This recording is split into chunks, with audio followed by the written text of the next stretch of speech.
मुझे वो लिस्ट दे मेहमानों की जो आप लोगों ने टाइप अंदर लिखी है, वो किसके पास है? वो मौलाना दौलत अली साहब किसके पास है? वो बेचरी से जो मेहमानगण आए ना, उनकी लिस्ट जल्दी दे प्लीज।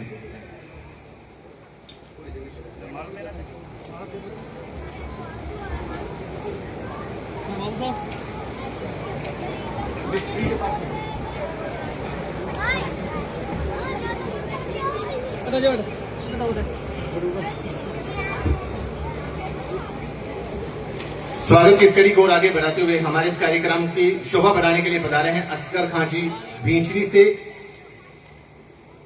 और जैसा कि मैं देख पा रहा हूं, डॉक्टर रशीद खान साहब के ये वालिद साहब हैं, माशाल्लाह सुभान अल्लाह। डॉक्टर रशीद साहब ने मेडिकल लाइन में स्पेशली ऑर्थोपेडिक्स, जो एक सर्जन के तौर पर जो नाम कमाया है, जो सेवा की है, जो खिदमत की है, वो काबिल तारीफ है। असगर खान जी का बहुत बहुत स्वागत, इस्तकबाल, वेलकम। स्वागत की इस कड़ी को आगे बढ़ाते हुए भींचरी से एक और मेहमान हमारे बीच में पधारे हैं, सिकंदर खान जी। प्लीज आप भी मंच पर पधारें। हारून जी भींचरी से आप भी मंच पर पधारें, आपका भी स्वागत, इस्तकबाल।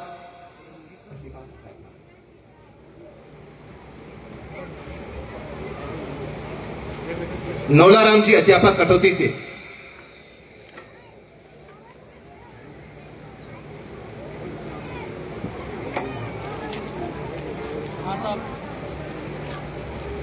मुकेश कुमार सोनी जी फतेहपुर से हमारे इस कार्यक्रम की शोभा बढ़ाने के लिए पधारे हैं, आपसे भी विशेष गुजारिश कि आप मंच पर पधारें। रमजान खान जी रोल साहब सर फतेहपुर से हमारे इस कार्यक्रम की शोभा बढ़ाने के लिए पधारे हैं, आपका भी स्वागत, इस्तकबाल।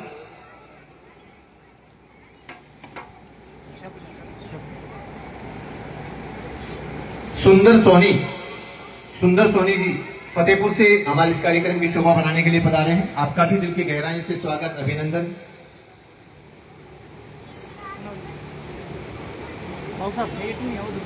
सही रहेगा, हाँ आप बस ठीक है। सामने सर एक मिनट, ठीक है।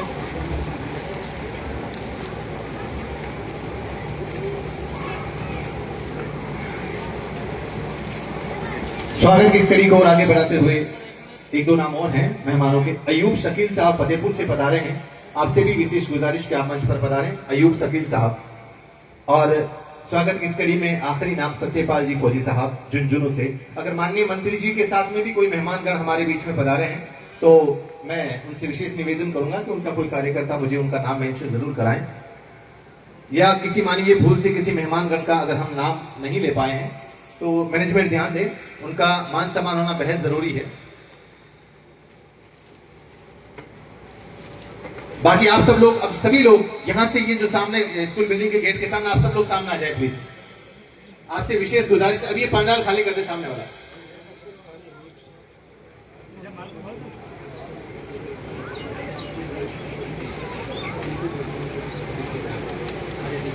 कारी हनीफ साहब रोहिल टूर एंड ट्रेवल्स, आपसे भी विशेष गुजारिश है कि आप मंच पर पधारें। बाबू माँ जी आपका भी स्वागत करेंगे। इन्होंने पूरे राजस्थान में एक कंपटीशन करवाया था, 19 जगह सेंटर था लगभग, और माशाल्लाह बहुत शानदार कार्यक्रम। मोहम्मद रफीक साहब सुजानगढ़ से हमारे इस कार्यक्रम की शोभा बनाने के लिए पधारे हैं, आपका भी स्वागत, इस्तकबाल। बाकी आप सब लोग जितने भी कार्यकर्ता मैनेजमेंट गण हैं, अब सभी लोग ये जगह खाली कर दें।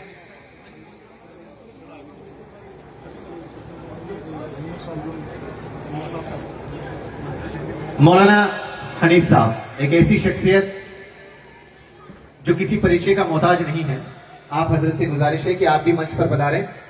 और माननीय यूनुस साहब से निवेदन है कि आप मौलाना हनीफ साहब का माला साहब पहना का स्वागत करें, क्योंकि जो दीनी तालीम है, न जाने कितने चिराग इन्होंने रोशन किए हैं आसपास के क्षेत्र में।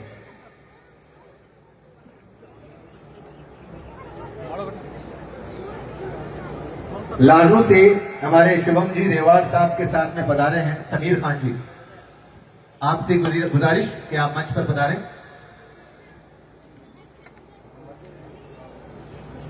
सर एक मिनट, ठीक है सर। शेर मोहम्मद जी मंडल साहब, आप भी विशेष अनुरोध, आप भी मंच पर पधारें।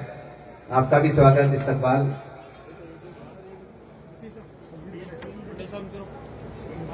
मंडल साहब प्लीज। तो स्वागत की कड़ी को अब मैं यही विराम देना चाहूंगा। मुफ्ती खालिद साहब का भी स्वागत। मौलाना दौलत अली साहब, आप मंच पर तशरीफ रखें और मुफ्ती साहब का साफा और माला पहनाकर स्वागत करें, सोल उड़ाकर।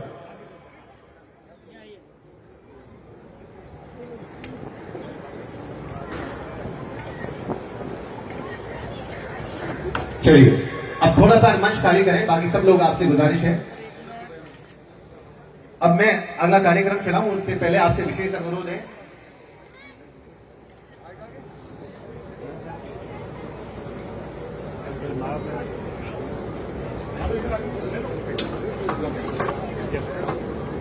लुकमान साहब,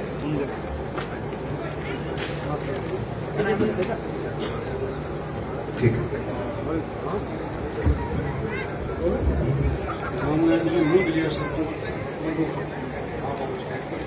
राम नारायण जी मुदलिया, सरपंच मंडोका, आपसे विशेष निवेदन, आप भी मंच पर पधारें। मैं तब तक जनाब मुफ्ती खालिद अयूब साहब मिसबाई साहब से विशेष गुजारिश करूंगा कि आप 5 से 7 मिनट का अपना कीमती उद्बोधन दें, और स्पेशली आपका जो उद्बोधन का जो मौजू होगा वो दुनियावी और दीनी तालीम को मद्देनजर रखते हुए होगा। जैसा कि बैतुल हिकमा एक ऐसा इदारा 8वीं 9वीं शताब्दी में जब मैंने उसको पढ़ा तो वास्तव में दीन इस्लाम ने न केवल दीनी तालीम बल्कि दुनियावी तालीम में भी झंडे गाड़े हैं। बैतुल हिकमा के नाम से एक ऐसी संस्था जो इराक के बगदाद शहर में शुरू हुई थी, जो एक सिर्फ पुस्तकालय के रूप में शुरू हुई थी, और उसने धीरे धीरे 200 साल 250 साल में खगोल शास्त्र हो, चाहे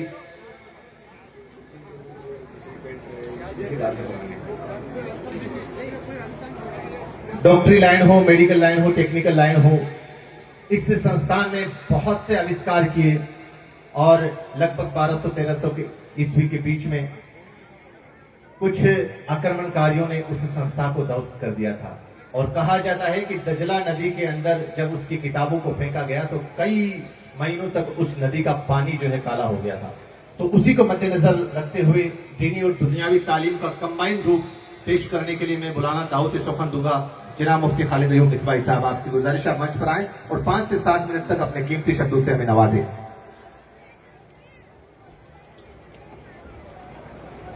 मुसल्लिमा, हम सब लोग यहाँ पर मेज़बान होते हैं और हमारे बीच में मौजूद मेहमान तशरीफ़ फरमा हैं। इंशाअल्लाह बहुत कीमती बातें हम उनसे सुनेंगे। उनके मुताबिक चंद बातें अर्ज़ हैं कि सबसे पहले तो इंतहाई मुबारकबाद बाबू भाई को, उनकी पूरी टीम को, कि इन्होंने एक अच्छी पेशरफ्त की। एजुकेशन की इंडस्ट्री आज के दौर में एक बाज़ाब्ता इंडस्ट्री बन चुकी है और इंडस्ट्री भी बहुत इनकलाबी और बहुत तेज़ी के साथ आगे बढ़ने वाली। और इसके कई एक प्रूफ्स हैं। आमतौर पर जब हम बड़े अखबार देखेंगे तो ये बात नोट करेंगे कि अगर एक महीने में किसी अखबार में 30 एड छपते हैं तो 20 दिन से ज़्यादा आमतौर पर ऐसा नज़र आएगा कि किसी न किसी एंगल से एजुकेशन इंडस्ट्री से रिलेटेड एडवर्टाइजमेंट हमें देखने को मिलेगा। यानी बताना यह है कि ये बाज़ाब्ता एक बड़ी इंडस्ट्री बन चुकी है और मुल्क की इकोनॉमी में भी इसका बहुत बड़ा योगदान है। और ये किसी भी मुल्क के लिए बहुत अच्छा संकेत होता है कि उसके लिए यहाँ इस तरह का माहौल पैदा हो जाए। लेकिन अभी भी इतनी उथल पुथल के बावजूद भी जिस चीज़ की बहुत शिद्दत के साथ कमी महसूस हो रही है वो है क्वालिटी एजुकेशन। अल्लाह का शुक्र है कि हमारे यहाँ बहुत सारे स्कूल हैं और नए स्कूल कायम हो रहे हैं और उसी कड़ी में ये भी एक इजाफा है। इन सब लोगों को मुबारकबाद इस बात के लिए कि उन्होंने एक अच्छा फील्ड चूज़ किया जिससे अल्लाह की मखलूक की खिदमत भी होती है मुल्क की तरक्की में भी योगदान मिलता है और एक फ्यूचर तामीर होता है। लेकिन हम सब लोगों की इस सिलसिले में बहुत बड़ी जिम्मेदारी बनती है कि जितना ज़्यादा क्वालिटी पैदा कर सकते हैं क्वालिटी पैदा करें, और इस सिलसिले में अगर हम थोड़ा बेदार मग़ज़ हों, समझदार हों, तो मैं बार बार एक बात कहता हूं कि एजुकेशन के मैदान में इतने एक्सपेरिमेंट हुए हैं कि अगर हम सूझबूझ वाले हों और ढंग से चंद मॉडल्स को कॉपी करने में कामयाब हो जाएं तो हमारा मॉडल अपने आप में एक रोल मॉडल बन जाता है। शर्त यह है कि इतनी सूझबूझ हमें हमारे अंदर हो। इस कदर एक्सपेरिमेंट हो रहे हैं, लेकिन साथ ही साथ चैलेंजेस भी चल रहे हैं। इस इंडस्ट्री में बेपनाह चैलेंजेस हैं। सपोज कीजिए कि अभी ताज़ा एक्सपेरिमेंट हुआ है, सक्सेसफुल एक्सपेरिमेंट है केरल में, कि रोबोटिक इंडस्ट्री भी इस इंडस्ट्री में दाखिल हो चुकी है और ऐसे रोबोट्स तैयार हो चुके हैं जो 0 से 12 तक आपको जो भी सब्जेक्ट अपने बच्चों को पढ़वाना हो वो पढ़ाने के लिए तैयार हैं। रोबोट सब्जेक्ट पढ़ाता है, जो सब्जेक्ट चाहो वो सब्जेक्ट पढ़ाता है, और इस कमाल के साथ पढ़ाता है कि अगर बच्चे कहीं शरारत करते हैं तो उन्हें टोकता भी है, और बच्चे अगर कोई सवाल करते हैं तो उनके सवालों का जवाब भी देता है। और सिलेबस का स्टाइल भी यह है कि आप चूंकि एक ही क्लास के लिए बहुत सारी कंपनीज के बेपनाह सिलेबस होते हैं, क्योंकि इंडस्ट्री बहुत बड़ी है, तो आप जिस टाइप का सिलेबस पढ़ाने के लिए उसे कहेंगे वो तैयार है। नतीजा क्या है? नतीजा यह है कि ये बहुत बड़ा चैलेंज इस एंगल से बनता जा रहा है कि अगर हम इंसानों ने अपने अंदर क्वालिटी पैदा ना की तो बड़ी तेजी के साथ, जिस तरह से बहुत सारी दुनिया में मशीनरी ने इंसानों की जगह ले ली है, इस इंडस्ट्री में भी मशीनरी इंसान की जगह लेने जा रही है। हाँ, जिस तरह से दूसरी इंडस्ट्रीज में होता है कि वही इंसान अपनी जगह बनाने में कामयाब रह पाते हैं जो बहुत एडवांस है। अगर यहाँ पर भी बहुत एडवांस लोग हैं तो उनकी अपनी जगह भी रहेगी और वो कामयाब भी रहेंगे। तो इसलिए हम सब की जिम्मेदारी बनती है कि इस बढ़ती हुई इंडस्ट्री में अपने आप को हम कितना फिट कर सकते हैं, कितना बेहतर बना सकते हैं। और एजुकेशन का जो सिस्टम आगे बढ़ता है वो बढ़ता है विजन से। Without vision there is nothing, कोई तुक नहीं बनता। क्योंकि एक बड़ा कंपटीशन है, तो इस कंपटीशन में जब तक आपका अपना विजन ना हो एजुकेशन को लेके, तालीम को लेकर के, यानी आपसे कोई सवाल कर ले कि जनाब आप एक स्कूल चला रहे हैं, लेकिन बताइए कि 2030 में स्कूलों का फ्यूचर क्या होगा, ये मैदान ग्रो कर रहा है या डाउन जा रहा है, इसके सामने चैलेंजेस क्या क्या हैं। तो इस इंडस्ट्री में होने के नाते हमारी इतनी जिम्मेदारी जरूर बनती है कि हम इस तरह के हर टफ से टफ सवाल का जवाब देने को का अपने आप को कैपेबल पाएं। तो ये कुछ अहम बातें हैं। और एक खास बात जो हमारे यहाँ से ताल्लुक रखती है और जो तकरीबन हर स्कूल वाले अपने अपने अंदाज में फॉलो करने की कोशिश कर रहे हैं, और उनसे गुजारिश भी रहेगी, इस मैदान में जितना कंपटीशन बढ़ेगा इंशाल्लाह हमारी मिल्लत का उतना फायदा होगा। और इसको कभी भी इस एंगल से ना लें कि आपस में मुआजना है, हाँ इस एंगल से जरूर लें कि जिसे अंग्रेजी में बड़ा अच्छा लफ्ज है कंपटीशन। तो कंपटीशन जरूर होना चाहिए, लेकिन क्वालिटी में कंपटीशन होना चाहिए ताकि बच्चों का भला हो। मुस्लिम बच्चों के साथ एक बड़ा प्रॉब्लम यह है कि उनकी जिंदगी का एक खासा वक्त इस तरह से गुजर जाता है कि उनका जो फंडामेंटल रहता है वो क्लियर नहीं रहता, और इस वजह से आगे चल करके बड़े बड़े एग्जाम फाइट करने में उन्हें बहुत ज्यादा डिफिकल्टीज का सामना करना पड़ता है। इसलिए हमारी जिम्मेदारी बनती है कि स्पेशली स्कूलिंग को जितना ज्यादा हम क्वालिटी बेस बना सकते हैं और जितना बेहतर बना सकते हैं बनाने की कोशिश करें। अल्लाह में तौफीक खैर से नवाजे और इस इदारे को खूब तरक्की दे। अस्सलाम वालेकुम रहमतुल्लाहि व बरकातहू। माशाल्लाह, सुभान अल्लाह। एक चीज अगले उद्बोधन से 2 मिनट आपका जरूर लेना चाहूंगा। संस्कार युक्त, तहजीब युक्त शिक्षा की आज की जरूरत है, और हम तो उस मजहब के मानने वाले हैं, उस आकाए नामदार हुजूर मदीने ताजदार हुजूर सल्लल्लाहु अलैहि वसल्लम की उम्मत में है। संस्कार युक्त शिक्षा का एक उदाहरण आपके साथ साझा करना चाहूंगा। हजरत इमाम हसन और हजरत इमाम हुसैन, इन दोनों भाइयों के बीच में एक बार किसी बात को लेकर विवाद हो गया, किसी बात को लेकर झगड़ा हो गया। तो हजरत अबू बकर सिद्दीक रज़ियल्लाहु ताला अन्हु को उनके बीच में सुलह करवाने के लिए आमंत्रित किया गया। तो दोनों भाइयों को बुलाकर पूछा कि क्या हुआ, आप लोग झगड़े क्यों, आप लोगों ने लड़ाई क्यों की? तो वही बच्चों वाली बात कि भाई इसने मेरा ये कर दिया, उसने मेरा ये कर दिया। तो हजरत अबू बकर सिद्दीक ने बोला कि हजरत इमाम हुसैन, आप छोटे हैं, आप सुलह कीजिए, आप सलाम कीजिए। तो आपने कहा नहीं, मैं पहले सलाम नहीं कर सकता। तो कहा कि क्यों? क्या शानदार जवाब दिया। कहा कि मेरे नाना हजरत मोहम्मद मुस्तफा सल्लल्लाहु अलैहि वसल्लम फरमाते हैं कि जो पहले सलाम करता है वो पहले जन्नत में जाएगा। तो मैं ये कभी गवारा नहीं करूंगा कि मेरे बड़े भाई से पहले मैं जन्नत में जाऊं। तो यहां पर मेरे बड़े भाई पहले सलाम करेंगे, उसके बाद में मैं जवाब दूंगा। ये होती है संस्कार युक्त तालीम। तो कार्यक्रम की अगली कड़ी में एक छोटे से उद्बोधन के लिए मैं शुभम जी रेवाड़ साहब, छात्र प्रतिनिधि राजस्थान यूनिवर्सिटी से हमारे इस कार्यक्रम की शोभा बनाने के लिए बता रहे हैं। आपसे विशेष निवेदन कि आप 5 मिनट के लिए अपने कीमती उद्बोधन से हमें नवाजें।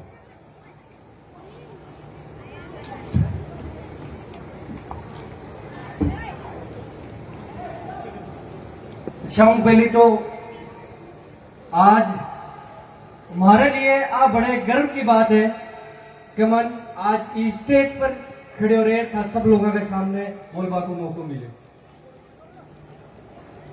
जता भी मंच पर आदरणीय अतिथि विराजमान है, बस सगड़ा लोगों में शाम पहली तो प्रणाम करूं। जता भी बड़ा बुजुर्ग हमारे सामने बैठे हैं, बान भी मैं सादर प्रणाम करूं। जता युवा साथी है, बस सगड़ा मारो राम राम।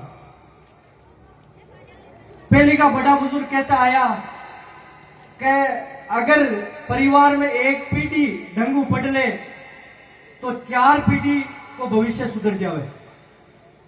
अब आज मैं हमारा बटकाऊ सुनतो आयो डीडवाना जिशा आम शहर हूं, प्रदेश का सबसे बड़ा विश्वविद्यालय राजस्थान विश्वविद्यालय में गया तो बड़े 4 मंठा पढ़ियों के शिक्षा को काई महत्व है। आम किसान परिवार, आम गांव ढाणियों जको टाबर हटू निकल राजस्थान विश्वविद्यालय में जावे तो बा लोगन ठाक होने का किया एडमिशन लेनु है, कहीं समस्या आवे। लेकिन बड़े 4 जब मैं कॉलेज में शिक्षा ग्रहण करी और जबकि धरातल की समस्या में समझवा को समाधान कर और प्रत्येक भी विद्यार्थी की समस्या सुनी कि एक आम किसान परिवार को बेटो जब आवे तो भी काई समस्या आवे तो वह बदौर है शिक्षा की। शिक्षा की बदौलत मन सगड़ी समस्याओं को था पड़ियो, वहां को समाधान किया, उसी बात चीजा को था पड़ियो। तो आबारी जी की युवा पीढ़ी अटे युवा साथी बैठे हैं, बस सगड़ा मारो निवेदन रेसी कि आज आपने जीवन में अगर सबसे ज्यादा महत्व है वो है शिक्षा को। जता बड़ा बुजुर्ग बैठे हैं, थाऊ निवेदन रेसी कि जता भी अपना टाबर है वहां ज्यादा शिक्षित करवा को अपन काम करना है। क्योंकि आज प्रत्येक गांव ढाणियों एक ऐसा उदाहरण आपने सामने है कि अब हाल ही में नीट को रिजल्ट आयो, बाड़मेर के एक ढाणी मतलब घरा पक्को मकान भी कोनी लेकिन वो टाबर नीट को एग्जाम क्लियर करिए। तो आ देखो पता कता गर्व की बात है कि एक आम किसान को बेटो शिक्षा की बदौलत बड़ी बड़ी कुर्सियां पर बैठे हैं। कोई से भी क्षेत्र हो, राजनीतिक क्षेत्र भी हो, तो आज मैं आम परिवार निकल राजस्थान विश्वविद्यालय में अगर 25,000 स्टूडेंट्स की आवाज उठावा तो मन शिक्षा को नॉलेज है। यदि मजार कोई प्रिंसिपल हो या कोई मास्टर हो तो मैं बात कर सकूं। बिना नॉलेज का आज के टाइम में कोई सॉल्यूशन किसी चीज को कोई नहीं है। तो सबसे महत्वपूर्ण चीज है वह शिक्षा है। आज सगड़ा लोगों के सामने मन बोलबा को मौको मिलो तो वो बदौलत है शिक्षा की। आप सब लोगों को मान सम्मान मिलो, बड़ा बुजुर्गों को आशीर्वाद मारू ऊपर बने रहे, युवा साथियों को साथ बने रहे, बुलायो मान सम्मान दियो, के लिए तहे दिल में धन्यवाद दूं। राम राम सा। बहुत बहुत धन्यवाद शुभम जी। कार्यक्रम की थोड़ी सी रूपरेखा आपको बता देता हूं। माननीय मंत्री जी का उद्बोधन होगा और आखिरी कार्यक्रम हुजूर मुफ्ती आजम राजस्थान का आखिरी स्पीच होगी। उससे पहले 2 या 3 मिनट के लिए हमारे इस विद्यालय की एक बालिका है, एक बच्ची है आकिया, जो कि इंग्लिश लैंग्वेज में आपके सामने एक स्पीच देगी। इस बच्ची की हौसला अफजाई बेहद जरूरी है और ऐसा मंच मिलना भी बहुत जरूरी है ऐसी बच्चियों को। तो आकिया से मेरी गुजारिश कि आप मंच पर आएं और जो इंग्लिश में आपकी स्पीच है वो हमारे साथ साझा करें। उर्दू जबान है, इंग्लिश में हम है।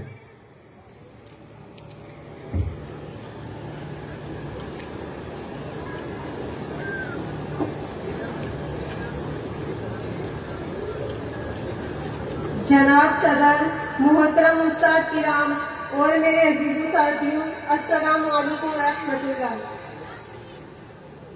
मोहतरम सामियान, आज के इस पुरबहार मौके पर मेरी तकरीर का उन्वान है तालीम की अहमियत। जनाब वाला, कुरान पाक में बहुत से मुकामात पर तालीम की अहमियत और फजीलत बयान की गई है। अहादीस मुबारका में भी रसूल अकरम सल्लल्लाहु अलैहि वसल्लम ने इरशाद फरमाया कि इल्म हासिल करना हर मुसलमान मर्द और औरत पर फर्ज है। मोहतरम सामियान, हर इंसान चाहे मर्द हो या औरत, अमीर हो या गरीब, सबकी बुनियादी जरूरत में से एक है। ये इंसान का हक है जो उससे कोई छीन नहीं सकता। तालीम एक किरदार और बाखलाक चीज है। तालीम ही किसी इंसान को बचपन से उठाकर बुलंदियों पर ले जाती है। तालीम इंसान को बस्तियों से उठाकर बुलंदियों पर ले जाती है। आज मोहतरम सामियान, देखा जाए तो दुनिया में हर चीज बांटने से घटती है, लेकिन तालीम एक ऐसी दौलत है जो बांटने से घटती नहीं है बल्कि बढ़ जाती है। तालीम के बारे में शायर फरमाते हैं, इल्म ही से इंसान इंसान है, इल्म ही से इंसान इंसान है, इल्म जो ना सीखे वो हैवान है।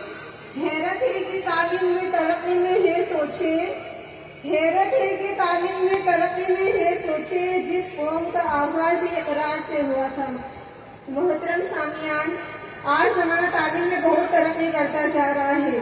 तालीम की तरफ हर मुल्क में कौम की तवज्जो हो गई है, क्यों ना कि तालीम ही सिखाती है जीने का सलीका। तालीम ही कौमों का मुस्तकबिल रोशन करती है। तालीम के बारे में तो अब मैं एक शायरी सुनाना चाहती हूँ। परों को खोल जमाना उड़ान देखता है, परों को खोल जमाना उड़ान देखता है, जमीन पर बैठ के क्या आसमान देखता है। आप सबकी समाजों का शुक्रिया सर।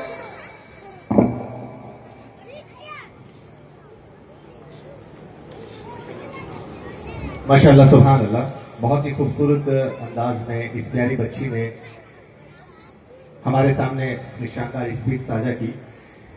एक चीज नहीं है, बल्कि इसको मैं शेयर करूंगा तो ये मेरे लिए बहुत गर्व की बात है। हमारे बीच में एक ऐसा हीरा, ऐसी नायाब शख्सियत जो सामने आए बगैर पिछले 25 साल से इस गांव के लिए वो काम कर रहा है जो बड़ा से बड़ा जनसेवक नहीं कर पाए। मैं आपकी जानकारी के लिए बता दूं दोस्तों,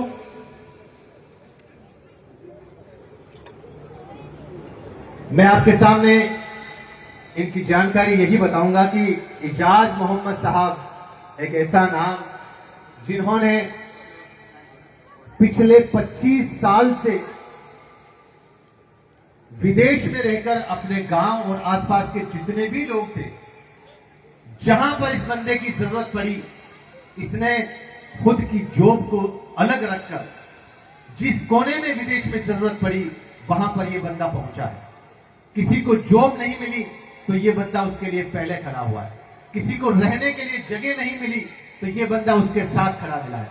किसी को वहां अनजान जगह पर खाने के लिए खाना नहीं मिला, ये बंदा उसके साथ खड़ा था। और ये कोई 1-2 साल का समय नहीं था दोस्तों, पिछले 25 साल से ये बंदा जनसेवा कर रहा है। तो मैं चाहूंगा कि एक बार जोरदार तालियां हमारे इस भाईजान के लिए करें।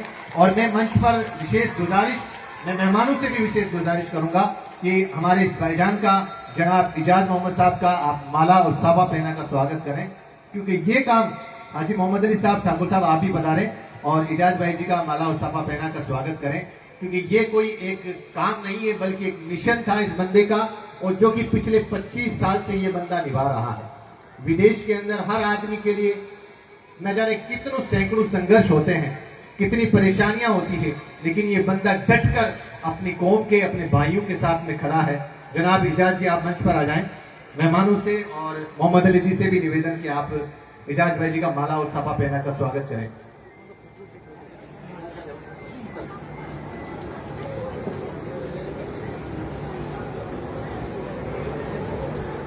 इस कार्यक्रम के बाद में एक छोटा सा कार्यक्रम है।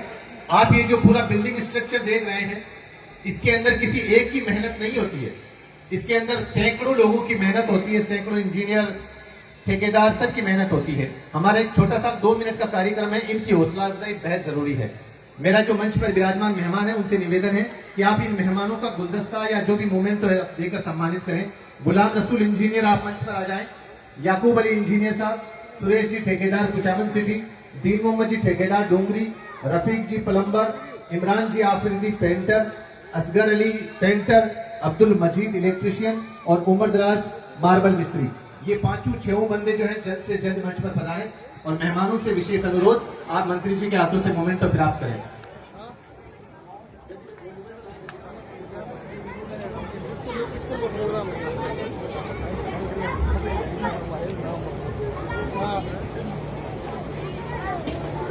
अगला 2 मिनट का कार्यक्रम, इस स्कूल की बच्चियां हैं हमद, इंग्लिश मीडियम में हमद पढ़ेंगी, बुशरा, सदफ, नाजमीन और आफरीन। ये आखिरी कार्यक्रम है। उसके बाद में मंत्री जी का उद्बोधन होना और उसके बाद में मुफ्ती आजम राजस्थान के नूरानी बयानात होने। बस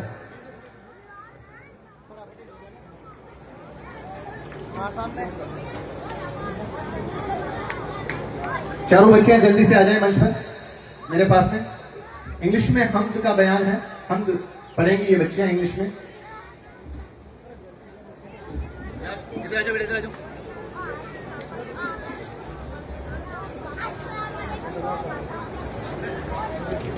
थोड़ा बड़ी बोल रहा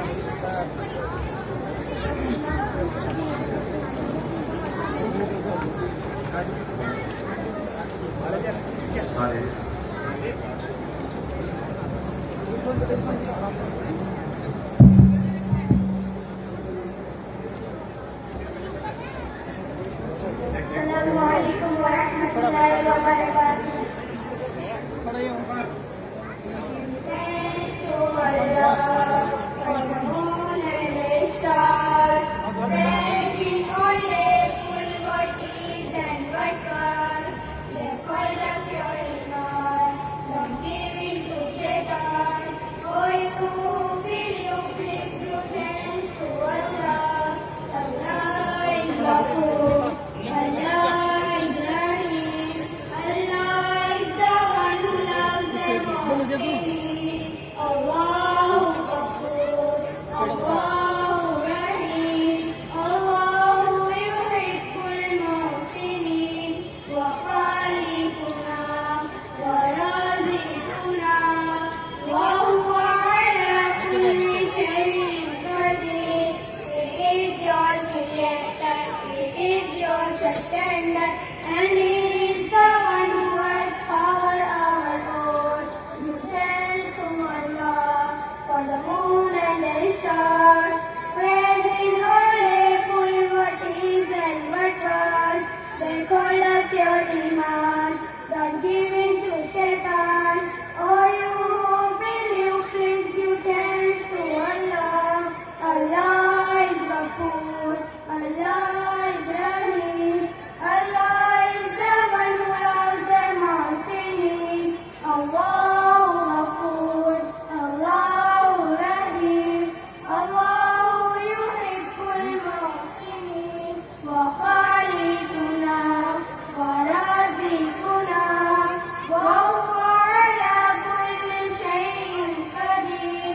He is your creator.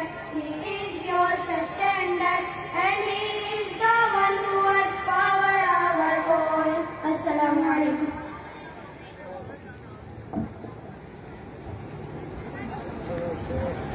माशाल्लाह, सुभान अल्लाह, जज़ाकल्लाह। बहुत ही शानदार और मीठी आवाज में इंग्लिश मीडियम में हमद हम साझा कर रहे थे, सुन रहे थे। कार्यक्रम में अब बिना देर किए, जिसका हमें बेसब्री से इंतजार था, मैं एक ऐसी अजीम शख्सियत को मंच पर बुलाना चाहूंगा, दावत सुपन देना चाहूंगा और उसको अपने ही अंदाज में यही कहूंगा कि सांची बात केवे मुंडा पर बोले मीठी मीठी वाणी, सांची बात केवे मुंडा पर बोले मीठी मीठी वाणी, मंत्री जी थाने कुण जाने कुण जाने गांव गांव डाणी डाणी जिका समाज सेवा को इतो कोड करे है जका समाज सेवा को इतो कोड करे है मंत्री जी थाकी कुण होल्ड करे है कुण होल्ड करे है। जनाब मंत्री जी माननीय यूनुस खान साहब आप प्लीज मंच पर हमारे साथ अपने कीमती शब्दों से उद्बोधित करें।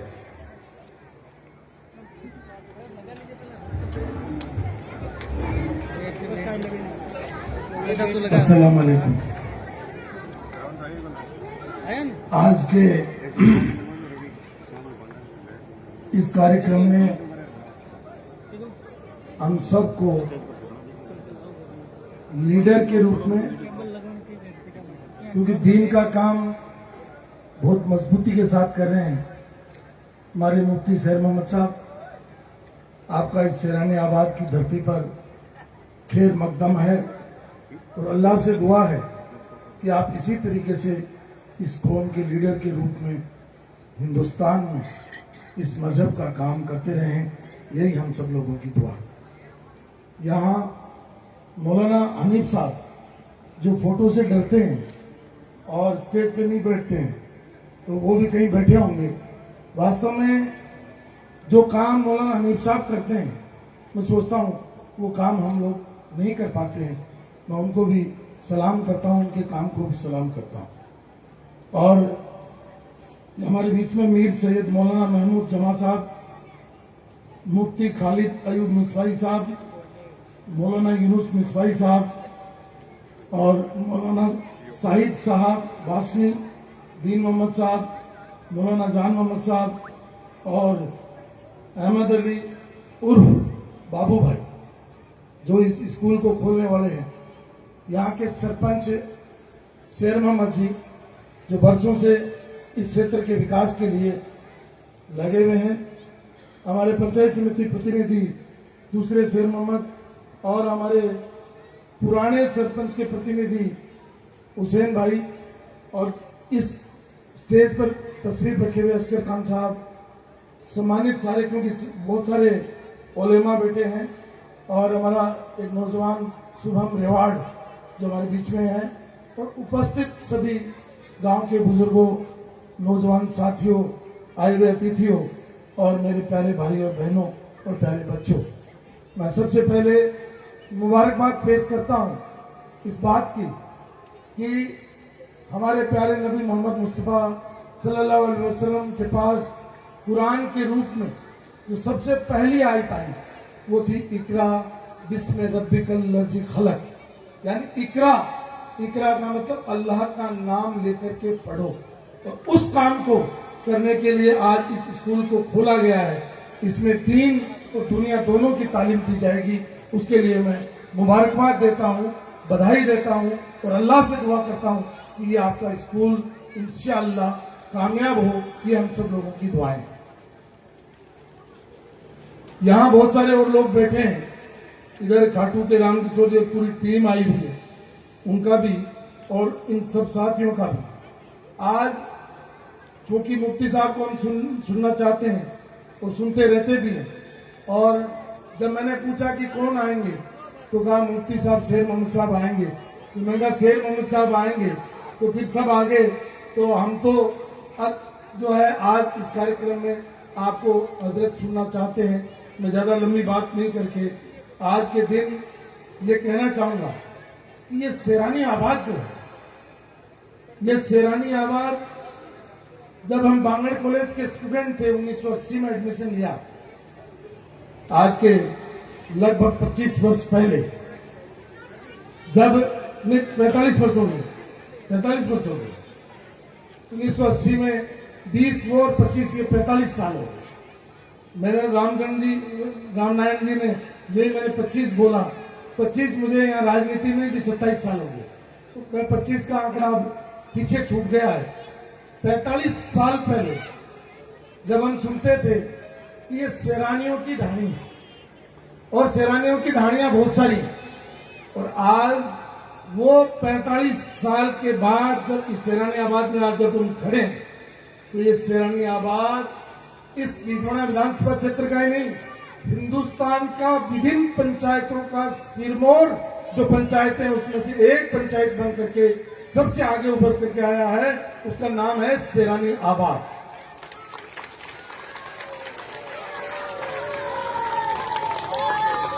जो सुविधाएं इस गांव ने अपने आप में विकसित की है, मैं किसी एक व्यक्ति को उसकी क्रेडिट नहीं देना चाहता, या कोई एक व्यक्ति उसकी क्रेडिट नहीं ले सकता, या एक व्यक्ति मैं जरूर कहूंगा कि इसके विकास को नहीं रोक सकता।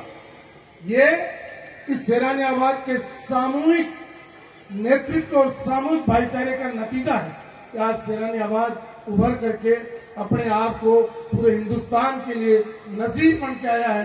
एक गांव को किस तरीके से सड़क, पानी, बिजली, शिक्षा, चिकित्सा इस सब क्षेत्र में आगे बढ़ना चाहिए, उसका नजीर है सेरानी आबाद। उस सेरानी आबाद में सरकारी स्कूल है, लेकिन उस सरकारी स्कूल के बाद में मैं ये देख रहा हूं, अभी मिसवाई साहब आपको संबोधित कर रहे थे, मैं उनको ध्यान से सुन रहा था।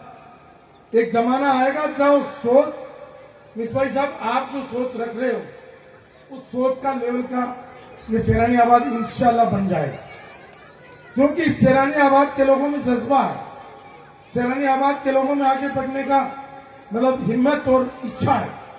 और इसी तरीके से कुछ दिन पहले एक प्राइवेट स्कूल का मैं उद्घाटन करके गया था, के साहब ने जो स्कूल खोली उस स्कूल का भी मैं उद्घाटन करके गया था।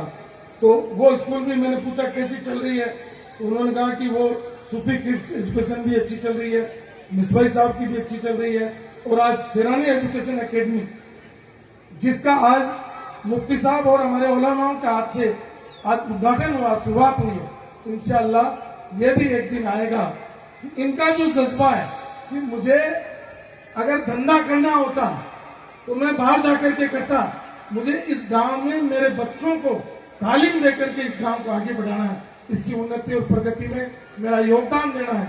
उसके लिए मैं बाबू भाई आपका और आपके परिवार का बहुत बहुत शुक्रिया अदा करता हूं कि आपने ये काम करने की कोशिश की। मुझे याद है इनके वालिद साहब मरहूम हाजी इब्राहिम खान जी जो एक अच्छे कार्यकर्ता थे, और मतलब जो है ये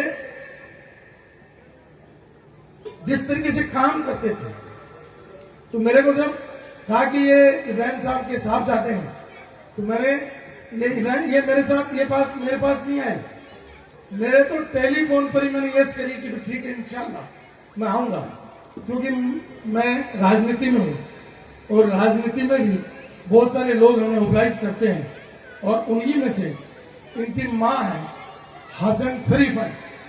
वो मैं असगर खान जी आपको बताना चाहता हूं, जब सूरज नहीं उगता है उससे पहले जो वोट शुरू होते हैं तो लाइन में जाकर के इनकी माँ खड़ी हो जाती है और सबसे पहला वोट डालने का काम करती है, तो इनकी माँ करती है, इनकी दुआओं से और इस सेरानी आबाद के पूरे सहयोग से आज मैं जिस यहाँ पर खड़ा हूं उसके लिए मैं सेरानी आबाद के लोगों का दिल की गहराइयों से बहुत बहुत शुक्रिया अदा करना चाहूंगा। आज चर्चा चली कि एजुकेशन यानी शिक्षा, तालीम हर समाज को, हर परिवार को, हर प्रदेश को और हर क्षेत्र को और हर देश को अगर कोई आगे बढ़ा सकता है तो वो शिक्षा बढ़ा सकती है।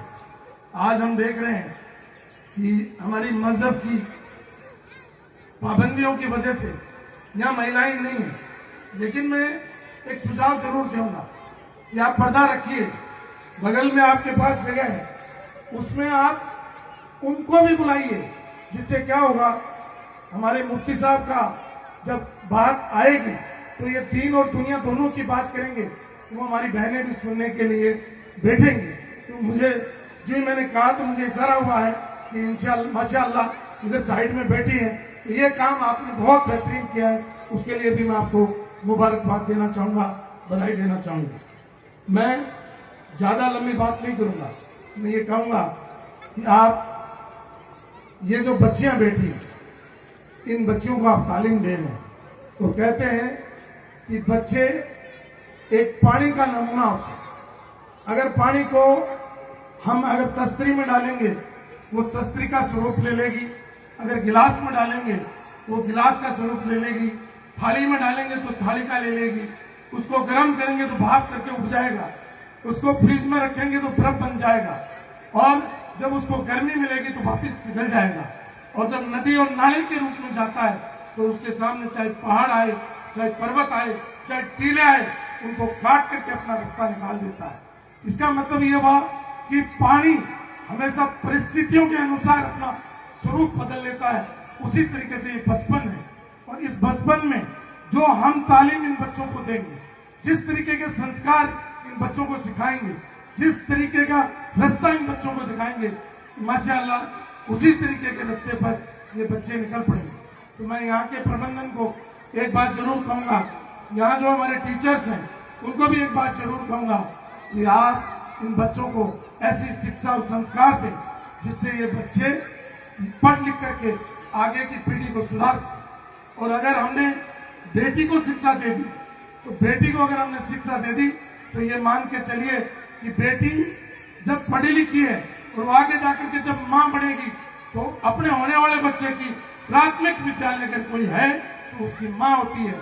इसलिए प्राथमिक विद्यालय के रूप में माँ हमेशा काम आती है, प्राइमरी स्कूल के रूप में। तो उसको हम अगर तालीम देते हैं उसकी 7 पीढ़ियां सुधर जाती है।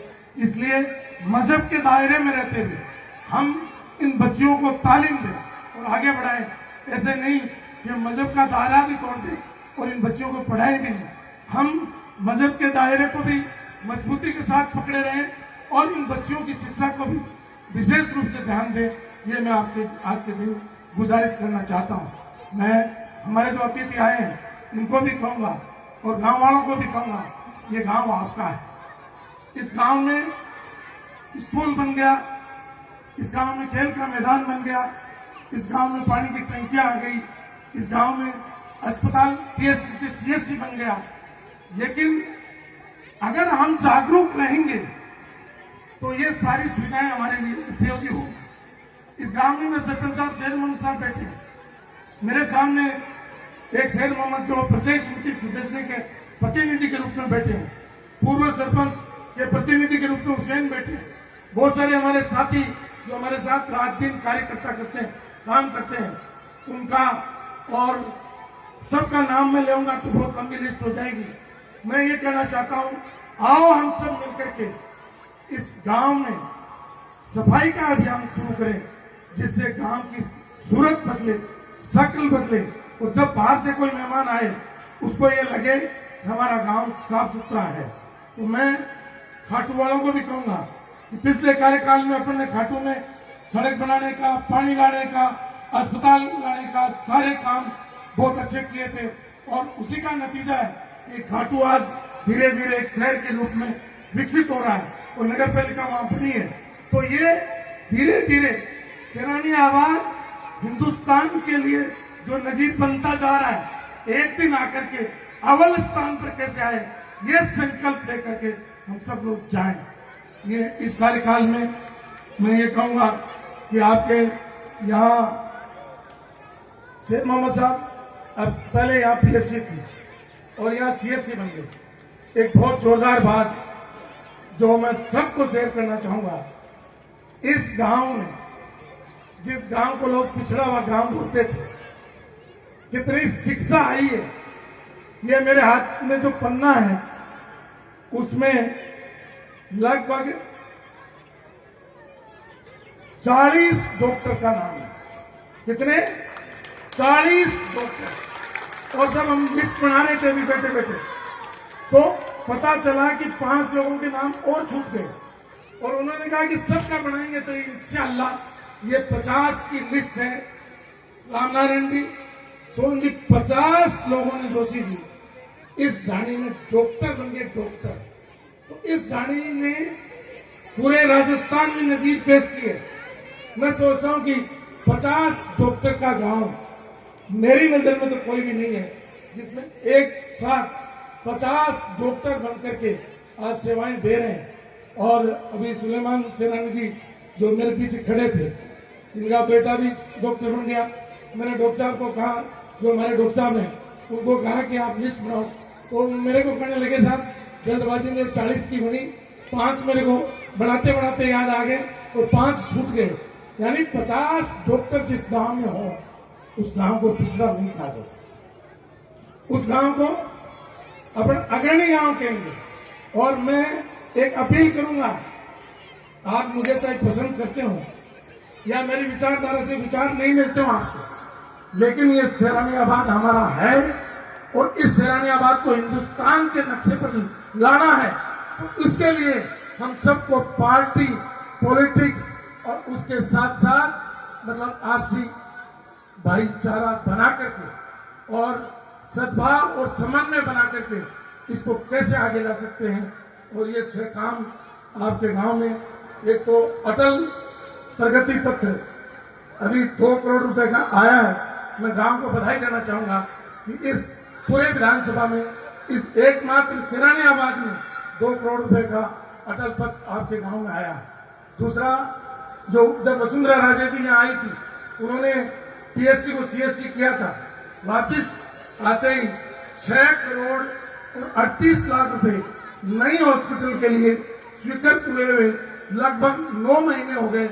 जमीन की थोड़ी प्रॉब्लम चल रही है, इसलिए सरपंच जी और पूरी टीम लगी हुई है। इंशाअल्लाह इस महीने में जमीन का भी हम समाधान कर देंगे और अगले महीने तक ये 6 करोड़ 38 लाख रुपए लग करके डॉक्टरों का निवास और नया अस्पताल बन जाएगा। यहाँ बाईपास की बड़ी मांग है और बाईपास पहले हुआ था, लेकिन टाइम बार होने की वजह से मैं 5 साल का गैप आ गया, इसलिए वो काम रुक गया था।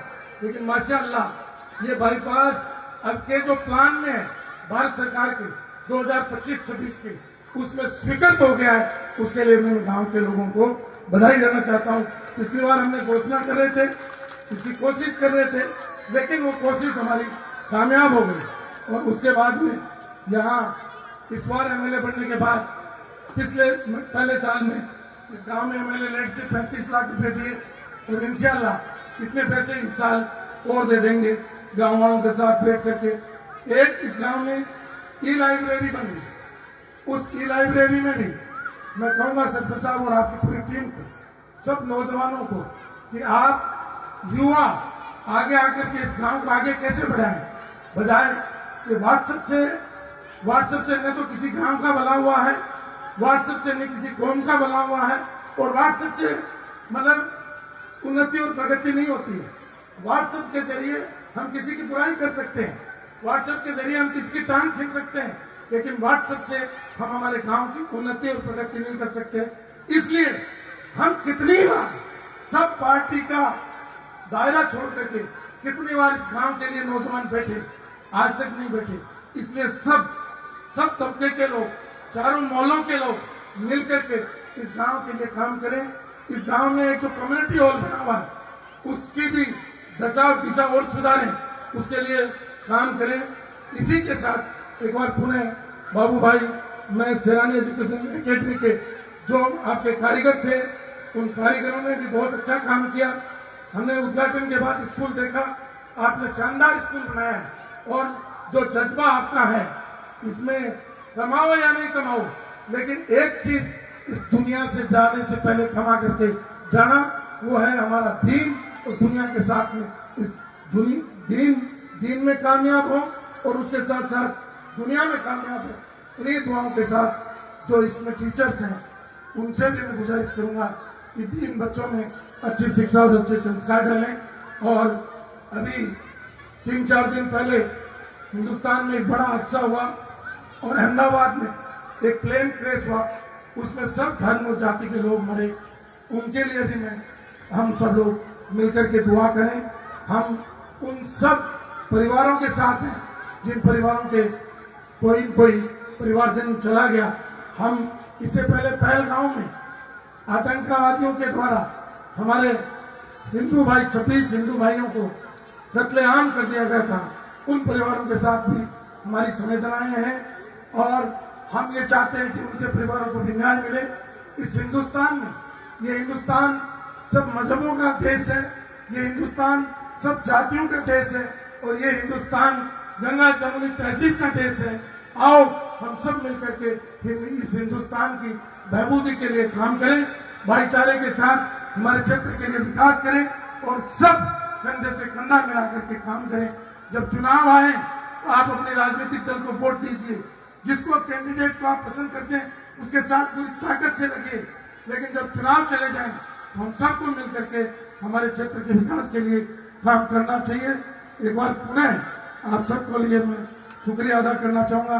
आए हुए जो हमारे बाहर से जितने बेचरी और जयपुर और आसपास से जो अतिथि आए हैं, उन अतिथियों का भी बहुत बहुत आभार व्यक्त करना चाहूंगा कि आपने समय दे करके इतनी बड़ी संख्या में आप उपस्थित हुए। बहुत बहुत शुक्रिया। अल्लाह आपको कामयाब करे और कामयाबी के साथ आप आगे बढ़े। इन्हीं दुआओं के साथ अल्लाह हाफिज।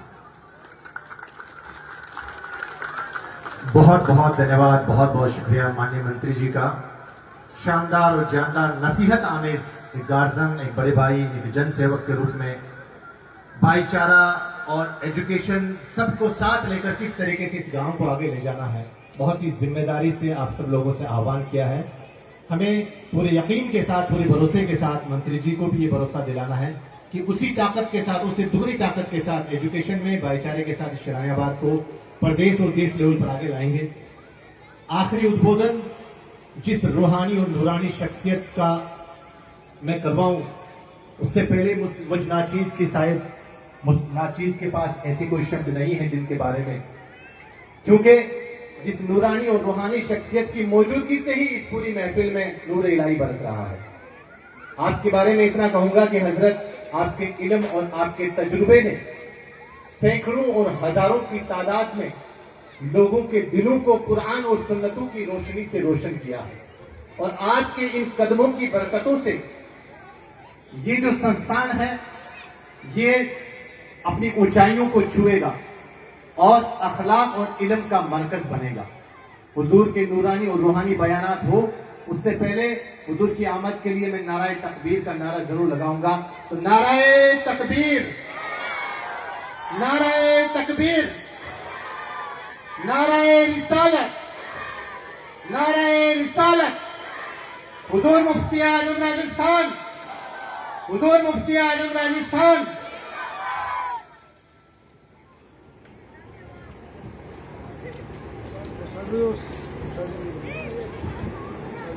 हज़रात, अस्सलामु अलैकुम वरहमतुल्लाहि वबरकातुहू। नहमदुहु व नसल्ली अला रसूलिहिल करीम। अम्मा बाद, अऊज़ु बिल्लाहि मिनश शैतानिर रजीम। बिस्मिल्लाहिर रहमानिर रहीम। इक़रा बिस्मि रब्बिकल लज़ी खलक़ खलक़ल इंसान। व क़ाला नबी सल्लल्लाहु अलैहि वसल्लम अल-इल्म व युख़रिजु मिनहु नूर। बिरादरी गिरामी जनाब यूनुस खान साहब, तमाम सादात किराम, उलमाए किराम, बुजुर्गों, अजीज बच्चों, माशाअल्लाह आपकी इस महफिल में यूनुस साहब के साथ साथ हमारे और कई गैर मुसलमान भाई भी जो कौम की और वतन की खिदमत में लगे रहते हैं हर वक्त, वो भी बाबू भाई की और आपकी दावत पे तशरीफ लाए हैं। देखो जी, ये कदम जो उठाया है बाबू भाई और उनके तमाम अहबाब ने, साथियों ने, वो काबिल तारीफ है।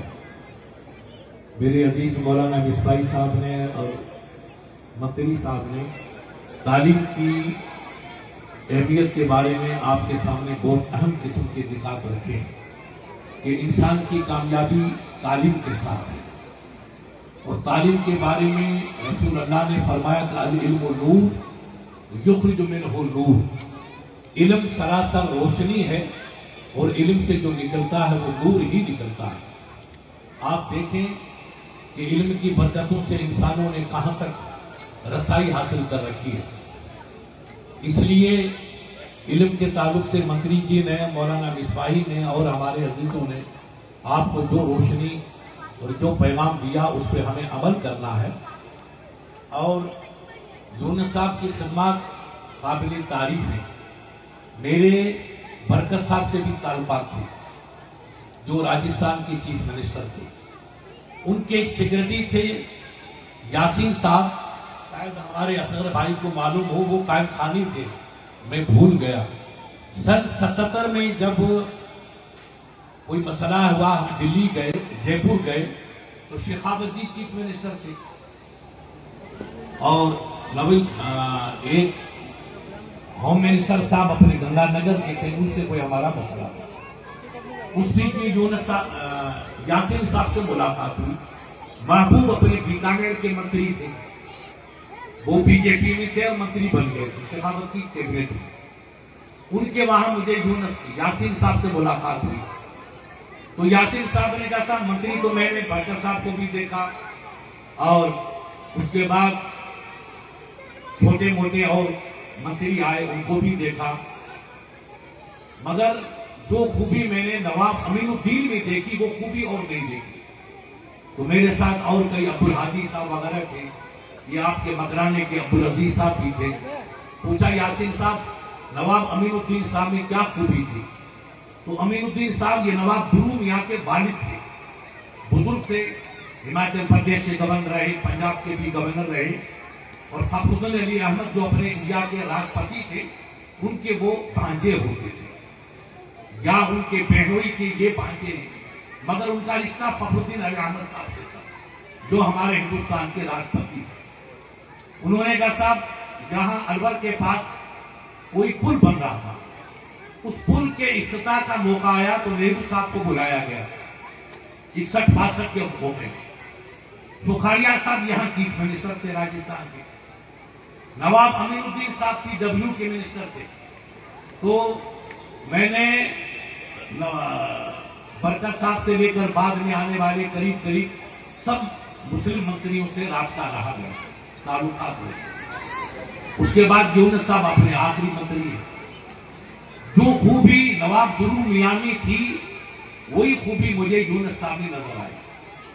आप कहेंगे मुफ्ती साहब नवाब अमीनुद्दीन खानदानी थे, क्या खूबी थी? तो यासीन साहब अपने खानदानी थे, उन्होंने फरमाया कि मैं उनका सेक्रेटरी था।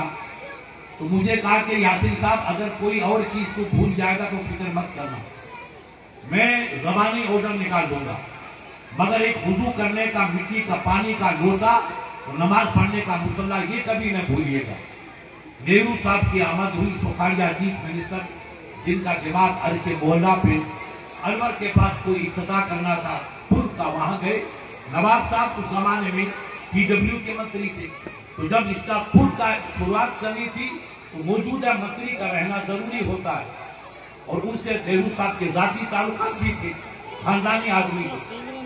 अचानक असर का वक्त आ गया बीच में, तो नदी आई। तो यासीन साहब ने कहा गाड़ी रोको। यासीन साहब ने कहा साहब हमने गाड़ी रोकी। नवाब साहब उतरे, कहा लोटे से जल्दी पानी लेकर आओ। तो यासीन साहब पानी लेकर आए। नवाब अमीनुद्दीन ने वुजू किया और वुजू करके वहीं मुसल्ला बिछाया और किनारे पे गाड़ी खड़ी करके नमाज असर की पढ़ी और PM साहब PM का काफिला आगे निकल गया। मैं आपको जहन देना चाहता हूं कि आप कितनी तालीम हासिल करो, मगर जो यूनुस साहब ने इशारा किया है कि हमारी इज्जत अपने मजहब के साथ, हम मजहब से बेगाना होंगे तो जो इनका हाल इधर वालों का हाल हो रहा है वो हाल हमारा होगा। आप IAS बनिए, हमें खुशी होगी। आप IPS बने, हम आपको दुआएं देंगे। आपका बच्चा डॉक्टर बने, हमारी दुआएं आपके साथ हैं, क्योंकि रसूल अल्लाह ने खुद फरमाया कि उतुलबुल इल्म मिनल महद इलल लहद, ये रसूल अल्लाह का फरमान है कि माँ की गोद से लेकर के कब्र की पहनाई तक, कब्र तक आप पढ़ते चले जाइए। इल्म के लिए कोई सरहद है ही नहीं, हर इल्म नूर है। अल इल्म नूर, ये रसूल का फरमान है। दुनिया का इल्म हो, दीन का इल्म हो, मजहब का इल्म हो या किसी और इल्मुल अंसाब हो, हर इल्म रोशनी है, मगर इल्म वो भी होना चाहिए जिससे हम अपने अंजाम को अच्छा कर सकें, अपनी जिंदगी के आखिरी मकसद को अच्छा कर सकें। वो इल्म नवाब साहब के पास था। नवाब ने गाड़ी रुकवाई, पानी मंगाया, वुजू किया और सुकून से नमाज पढ़ी। नेहरू साहब का काफिला आगे चला गया, पुल पे पहुंच गया। तो नेहरू जी ने पूछा सुखाड़िया जी से कि भाई कहाँ तुम्हारे मंत्री जी? जैसा वो नमाज पढ़ रहे हैं, उनको मालूम हो गया था। वो सोचा कि अब नेहरू जी नाराज हो जाएंगे, मगर याद रखो जो आदमी सच्चाई पे होता है, अच्छाई पे होता है, अपने उसूल पे रहता है, गैर से उसकी मदद होती है। अब जो नवाब साहब नमाज पढ़ के पहुंचे तो नेहरू साहब की आदत थी, वो गुलाब का फूल रखते थे, उसे सूंघते रहते थे, ये उनको शौक था। तो वो चहलकदमी कर रहे हैं और गुलाब के फूल को सूंघ रहे। इतने में नवाब साहब और उनके तमाम बुआ के अहबाब आ गए। तो नेहरू जी ने पूछा, भाई नवाब साहब कहाँ रह गए थे? तो नवाब साहब ने कहा, सर मैं नमाज पढ़ रहा था, मेरा वक्त जा रहा था। तो कहा, भाई मुझे कह देते, मैं भी आपके साथ नमाज पढ़ लेता। अब सुखाड़िया साहब वगैरह सब हैरान कि हम समझे कि नेहरू साहब नाराज होंगे, ये बजाय नाराज के उल्टा नवाब का साथ दे रहे कि आप मुझे कहते तो मैं भी आपके साथ नमाज पढ़ लेता। तो पता चला कि जो आदमी सच्चाई पे रहता है और अपने उसूल पे रहता है, उसकी रब की जानिब से गैबी मदद होगी। हम अपने बच्चों को पढ़ाएं, आला तालीम दिलाएं, यूनिवर्सिटियां भेजें। हमारे इन भाइयों को किसी को मालूम होगा, अबड़ा साहब और लियाकत साहब एक दिन के थे। अबड़ा साहब हमारे बाड़मेर के हैं, लियाकत साहब असगर साहब के पड़ोसी झुंझुनू के। ये दोनों IPS बने। इन्हीं का साथी एक बच्चा और था, गुलाम अली। उसने कहा मैं IPS नहीं बनूंगा, मैं IAS बनूंगा। तो पूनम चंद विश्नोई साहब को आप जानते हैं, उनसे मेरे ताल्लुकात थे। वो बात जोधपुर से MP खड़े हुए, उनके वालिद से पूनम चंद इनके सबके नाथुराम मिर्जा के सबके ताल्लुकात थे। मुझे कहा साहब पूनम चंद से कहते मेरे बच्चे को नौकरी लगाओ। मैंने विश्नोई जी से कहा, मैंने कहा ये आपका बच्चा साहब, इसको नौकरी लगाओ। तो कहा मुफ्ती साहब 4-5 दिन के बाद वापिस आता हूं। मैं उस जमाने में इतनी शक्ति नहीं थी, मैं डायरेक्टर को बुलाता हूं, उसको जोधपुर यूनिवर्सिटी में लगा दो, लेक्चरर। तो उसको हमने कह दिया कि आप बच्चे को लाइए, विश्वनाथ जी से बात हो गई है, इस बच्चे को जोधपुर यूनिवर्सिटी में अपने लेक्चरर, वो लेक्चरर की बड़ी अच्छी पोस्ट होती, बड़ी आला इज्जत की, वो आगे प्रोफेसर बनता। तो वो बच्चे की जिद था कहने साहब मैं तो IAS बनूं, इससे कम नहीं होगा। लेक्चरशिप में क्या रखा, प्रोफेसरशिप में क्या रखा। वो बच्चा खर दिमाग का नहीं माना। विश्वनाथ साहब ने कोशिश की, बन जाता मगर नहीं बना। अब उसका सुनिए इम्तिहान हुआ, तो इम्तिहान उसका शिमले में हुआ। तो और हिंदू भाई भी गए, मुसलमान भी गए। तो गुलाम अली भी गया, उसने जाकर अपना इंटरव्यू दिया। तो राइटिंग के इम्तिहान में वो बच्चा पास हो गया, अच्छी पोजीशन आई। हिंदू भाइयों ने उसको मुबारकबाद दी, जो उनके बाप के दोस्त थे, कि भाई आपका बच्चा IAS में पास हो गया। मगर वहां गया तो इम्तिहान लेने में 2 हिंदू भाई थे और 1 मुसलमान था, तीनों का बोर्ड था। तो उसने कहा चलो अच्छा हुआ, आपका नाम इसका था गुलाम अली। एक बच्ची आई, बेटी आपका नाम क्या? कनीज फातिमा। तो इतना लियाकत अली खुश हुए, कनीज फातिमा यूपी की थी, और यूपी के बच्चे बच्चियां तालीम याफ्ता होते खुश हुई, उसको उसने यश कर दिया, वो बच्ची IAS बन गई। ये देखा बच्चा है, तेज तरार है। तो लियाकत साहब हिंदू भाई बैठे थे, लियाकत ने पूछा मिस्टर वाकी तौहीद, मिस्टर गुलाम अली तौहीद किसको कहते? वो इस तरीके से बाप को पता नहीं तौहीद क्या होती, कभी मस्जिद गया नहीं, मदरसों में गया नहीं, आलिमों के पास कभी बैठा नहीं, अच्छे लोगों की सोबत में कभी गया नहीं, ऊंट की तरह हमेशा पेशाब किया। उसको ये पता नहीं कि पूरब क्या है, पश्चिम क्या है, किबला क्या है, काबा क्या है। भाई ये सोबतें साले तोड़ा साले कुलर, सोबतें ताले तोड़ा ताले कुलर। इल्म के 2 रास्ते, या उस्ताद का दामन पकड़ के आप आला तालीम हासिल करो, या अचूक की सोबत में बैठ करके आप समझ हासिल करो। यही इल्म के रास्ते। या अचूक की सोबत बैठ के अपने को इल्म मिलेगा, या किताबों से पढ़ के इल्म मिलेगा। उसने कभी न अचूक की सोबत अपनाई, न कभी इस्लामी इल्म के करीब गया। जो उसका मजमून था वो पढ़ता चला गया, उसमें अच्छे नंबर, इंग्लिश उसकी अच्छी, साइंस उसकी अच्छी, हर फन में अच्छा था, मगर इस्लाम की रोशनी में उसको कलमा भी नहीं आता। तो तौहीद उसने पूछा मिस्टर तौहीद किसको कहते? ये उसने कहा जब कलेक्टर बनेगा तो पूरी कौम को सुधारेगा, उस जिले का मालिक बनेगा, उसके पास मुसलमान भी आएगा, हिंदू भाई भी आएगा, जात भी आएगा, विश्नोई आएगा, ब्राह्मण आएगा, छोटी कास्ट के, आला कास्ट के, सबको उसको समझना है किसका काम मुझे कब करना, इसका जवाब क्या देना। मजहब की मालूमात तो होनी चाहिए। अगर किसी मंदिर का मसला आया तो वो क्या हल करेगा कि मंदिर की अहमियत क्या है, मस्जिद का मसला आया तो वो क्या समझेगा कि मस्जिद की अहमियत क्या है। वो इस्लाम और तालीम और मजहब की तमाम मालूमात उसको होगी, जभी तो कलेक्टर बनता है। वो सिर्फ आई डू करने से कलेक्टर नहीं बनता है, उसके पास तमाम मजहब का इल्म हो, तमाम दुनिया का इल्म हो, मालूमात का खजाना उसके पेट में होगा, तब जाकर वो IAS ऑफिसर बनेगा। उसने कहा मिस्टर आपने इम्तिहान दिया, इतने अच्छे नंबर लाए, और आपको ये पता नहीं कि तौहीद किसको कहते? कहा सर आई लो, मैं नहीं जानता तौहीद क्या। तो उसने कहा यू आर गो, बस जाइए, तशीफ ले जाइए, रवाना कर दिया, सवाल नहीं पूछा और उसको 0 दी। अब खुदा की कुदरत वो अपने जोधपुर आ गए, यहाँ जोधपुर यूनिवर्सिटी का कैंसर था, और नूर हसन प्रोफेसर अपने अलीगढ़ में, जो पंजाब का मगर इसका बंगाल का गवर्नर बना इमदाद जी का खास था और वो एजुकेशन मंत्री था, वो यहाँ जोधपुर बुलाया उसको शफी कुरैशी साहब ने। वो शफी कुरैशी साहब आए, नूर हसन साहब भी आए, खुदा की कुदरत उसको हम स्कूल अपने दारू में लेकर आए। तो वो लियाकत साहब उनका दोस्त था कुरैशी साहब का, वो भी कुरैशी के साथ जाए जोधपुर में, वो भी प्रोफेसर थे ये भी, और नूर हसन इनका उस्ताद था, प्रोफेसर नूर हसन। तो लियाकत साहब ने कहा साहब आप कहाँ के, मैंने तकरीर करके उनका तारुफ करवाया। तो बड़े मुफ्ती साहब ने फरमाया हमारे मौलाना आपके बाड़मेर के हैं, ये पर्शियन जानते हैं, अरबी जानते हैं, फला जानते हैं, फला जानते हैं, तारीफ फरमा दी, दुआएं दी। तो लियाकत साहब ने कहा साहब एक बच्चा आपका हमारे वहां आया था। मैंने कहा सर मुझे उसका इल्म हुआ और आप ही उसके मुमतहिन थे, इम्तिहान लेने वाले।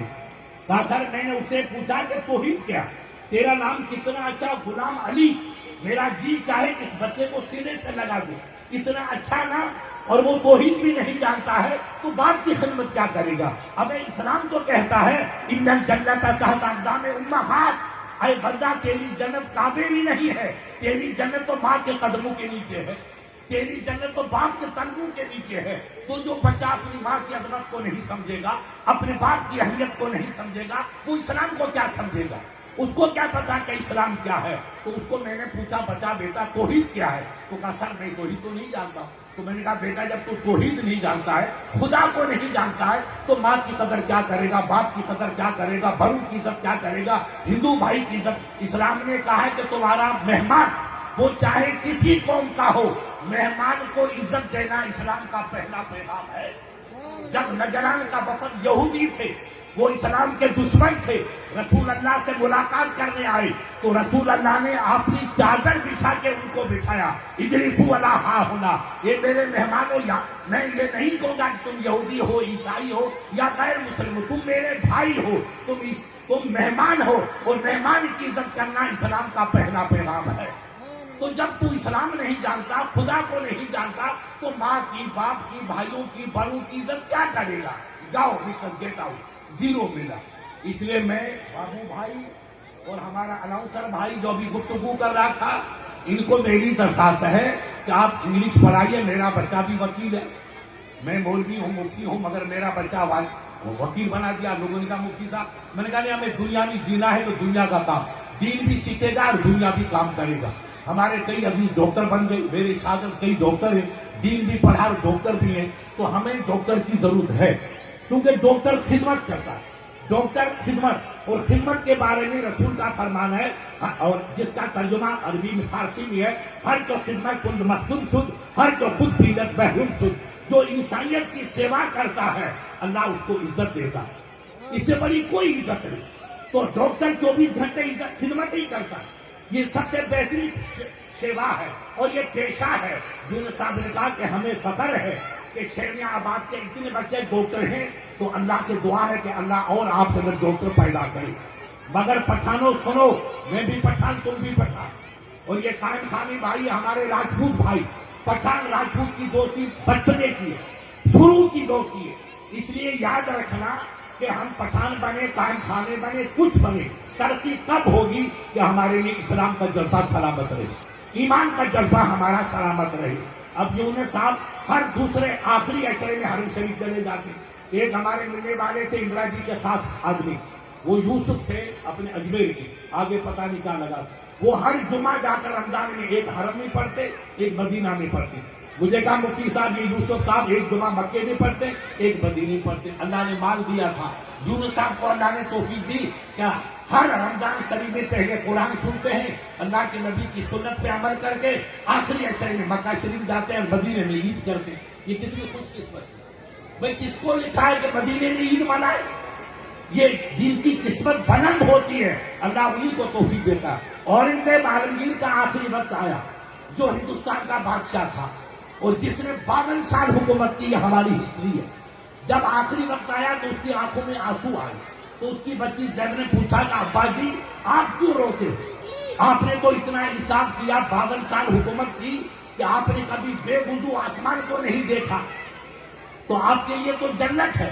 तो कहा बेटी मुझे आंसू इसलिए आए 92 साल की उम्र में कि मैंने सैकड़ों को भेजा बेटा हज करके आओ, मुफ्ती साहब हज करके आओ, सैयद साहब हज करके आओ, इमाम साहब हज करके आओ। मैं हर साल सैकड़ों को भेजता। लोग कहते बादशाह सलामत आप, तो कहा बेटा मैं आइंदे साल चलूंगा, मैं आइंदे साल चलूंगा। वो आइंदे साल पूरा हो गया और बोर्ड का फरिश्ता आ गया। मैं काबे का दीदार, जो हिंदुस्तान का 52 साल बादशाह हुकूमत करने वाला और हिंदुस्तान को सोने की चिड़िया बनाने वाला, दुनिया को हिंदुस्तान के आगे झुकाने वाला, जब कदम कदम पे लहरी जारी करने वाला, करातुम का रास्ता चाइना से लेकर ईरान के बॉर्डर तक रास्ता बनाने वाला, ये बेचारे आज बनते, ये पहले बना चुके।